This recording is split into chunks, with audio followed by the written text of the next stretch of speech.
Pour certains Montréalais, c'est à travers leurs yeux d'enfants qu'ils ont fait la connaissance d'une nouvelle langue et d'un nouveau quartier.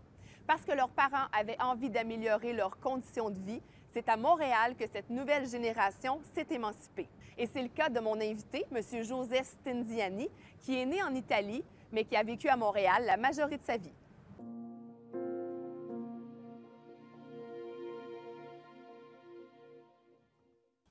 Je suis arrivé avec ma mère et mes deux sœurs août 1961. Et est-ce que ça serait juste de dire que quand vous êtes arrivé, vous avez en quelque sorte fait une double rencontre?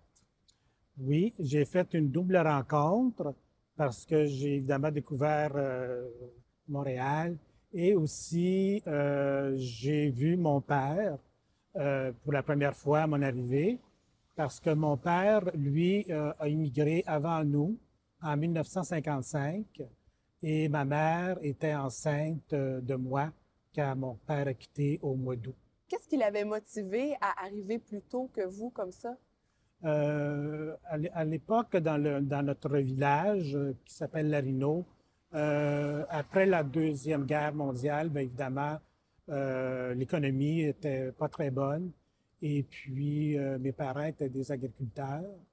Et puis, comme il y avait de la famille déjà ici au Canada, il a décidé d'émigrer, de venir au Canada, de faire de l'argent. Et puis retourner en Italie pour nous rejoindre. Et finalement, il a décidé que c'est l'inverse, que c'est nous qui allons émigrer au Canada pour le rejoindre ici.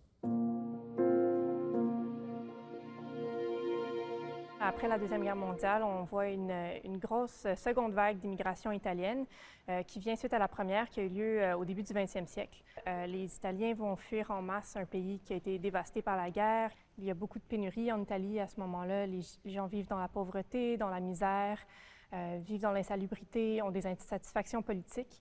Alors en plus des Italiens qui venaient des régions du sud de l'Italie, comme dans la première vague d'immigration du début du 20e siècle. On voit aussi des Italiens qui viennent de d'autres régions venir au Québec, au Canada, à Montréal et aussi ailleurs, aux États-Unis, en Amérique du Sud. Montréal est une des destinations parmi plusieurs où est-ce que les gens entendent dire qu'il y a du travail sur des grands chantiers pour venir faire de l'entretien des chemins de fer, entre autres. Il y a déjà des gens qui sont établis ici, alors les réseaux de migration reprennent, les réseaux de migration qui étaient établis avec la première vague. Alors souvent, des gens vont venir rejoindre des personnes de leur village natal ou des membres de leur famille élargie qui sont déjà établis à Montréal. On habitait devant un parc c'était très agréable. On allait souvent au parc. Et puis, ma tante habitait de l'autre côté de la ruelle qui donnait sur la rue Marquette. Et puis, j'avais des cousins. Et j'avais surtout une petite cousine qui s'appelait Carole. Et puis, il y avait aussi une autre tante qui habitait sur la rue Marquette, pas très loin non plus. Et puis, on allait là aussi régulièrement en famille.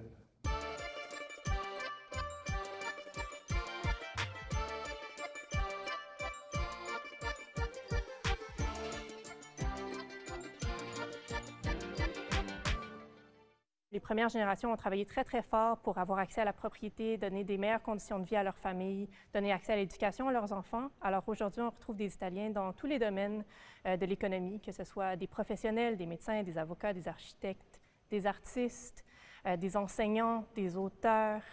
Et puis, évidemment, ils ont eu un grand impact au niveau culturel. C'est entre autres à cause des Italiens de Montréal qu'on voit Montréal comme étant une ville européenne. Bon, il y a beaucoup d'autres communautés, les Portugais, les Français, mais les Italiens contribuent à cette identité de Montréal comme ville plus européenne que d'autres villes canadiennes. Et au niveau de la gastronomie, si on aime bien les pâtes, la pizza, les tomates, la culture du café à Montréal, c'est beaucoup dû à la présence italienne à Montréal. Est-ce que vous considérez que vous avez encore gardé des racines italiennes ou des traditions? Oui, on a conservé plusieurs traditions. Nous faisons encore la sauce tomate qu'on se réunit chez ma sœur.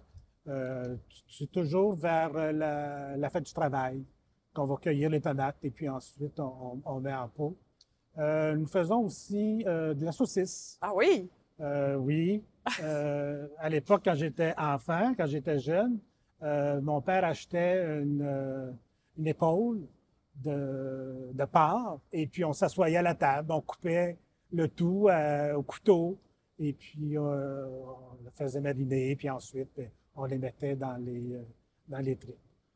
Maintenant, c'est un peu plus simple. Ben, ma sœur, elle achète la viande déjà toute faite et puis on se réunit encore chez ma sœur avec mes filleuls et puis mes nièces et puis la tradition reste. On fait la saucisse. Alors, les Italiens arrivent à Montréal dès le 19e siècle. Ce sont au début surtout des commerçants, des artisans qui sont établis plus dans le vieux port de Montréal, aujourd'hui ce qui est le vieux port de Montréal, près du fleuve. Et au début du siècle, dans les années 1900-1910, ils commencent à s'éloigner, aller dans d'autres quartiers, dont le centre-sud, les quartiers sur le bord du canal de la Chine, et beaucoup vont remonter vers le nord, au-delà du chemin de fer du Canadien Pacifique. Pourquoi? Parce qu'il y a des grands terrains. Ce n'est pas beaucoup urbanisé à cette hauteur-là, à ce moment-là. Alors, ils ont accès à de la propriété, des terrains, des maisons qui souvent eux-mêmes vont construire. C'est beaucoup moins cher. Alors, ils peuvent s'établir, entre autres, des jardins qui sont très importants pour eux au niveau de l'autonomie alimentaire. Mais c'était beaucoup de l'autosuffisance qui était importante pour eux. Alors, on ne voyait pas des cours avec de l'herbe chez les Italiens. C'est des tomates, c'est des aubergines, aussi des arbres fruitiers, parce que par nostalgie, beaucoup d'Italiens ont reproduit les jardins de leur enfance avec des arbres qui, normalement, ne pousseraient pas au Canada, mais qui réussissent à faire pousser à la grande surprise de leurs voisins canadiens-français. Monsieur Stinziani, on se trouve présentement dans la réserve du Centre des mémoires montréalaises et devant nous, il y a des objets de famille qui ont appartenu à vos parents. En fait, donc ce sont pour vous des souvenirs. Pouvez-vous nous les décrire un peu comme, par exemple, cette valise-là? C'est mon père qui est parti avec en 1955 pour immigrer au Canada. Il est arrivé à Halifax. Ces objets-là, ce sont des objets que votre mère a apportés lorsqu'elle est venue. Exactement. C'est des objets que ma mère a apportés en 61 avec nous. Pourquoi vous pensez qu'elle a apporté ces objets-là? Bien, c'est des objets du quotidien. Alors, c'est sûr qu'elle a apporté des choses qu'elle utilisait là-bas et qu'elle avait besoin ici au lieu de refaire un achat. Et aussi, c'est des objets, comme vous voyez, qui sont très beaux, alors qu'elle voulait conserver. Et dans la boîte, ici, se trouve quelque chose de très précieux pour votre famille. Je vais vous laisser nous le montrer. Exactement. Alors, dans la boîte, ma mère s'est mariée en 1939, évidemment en Italie. Et c'est le trousseau de mariage qu'on a conservé précieusement. Alors, on voit ici la literie. On voit un grand drap, tête d'oreiller, couvre-oreiller, nappe. Serviettes de table et tout ça, qui sont encore à très bonne condition. Donc, pour votre mère, c'était trop probablement déchirant de laisser ce trousseau-là en Italie. Exactement. Et puis, c'est sûr qu'elle voulait le conserver parce que c'est quelque chose qu'elle a fait faire pour elle. Alors, on voit ici que c'est écrit en italien « Pace e amore ».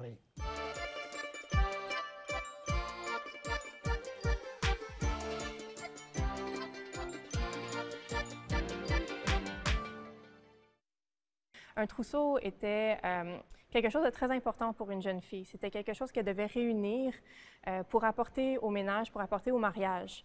Dans ce cas-ci, il contenait entre autres des draps en lin qui étaient tout brodés. Alors, plus la valeur esthétique, la qualité des objets était forte, plus c'était considéré comme un bel apport au mariage. C'est vraiment un objet super intéressant pour documenter l'immigration d'une famille qui était un peu typique de cette époque-là. Lequel pays vous définit le plus? Est-ce que ça serait l'Italie ou le Canada? Après 60 ans, malheureusement, c'est sûr que c'est le Canada parce que j'y ai passé toute ma vie.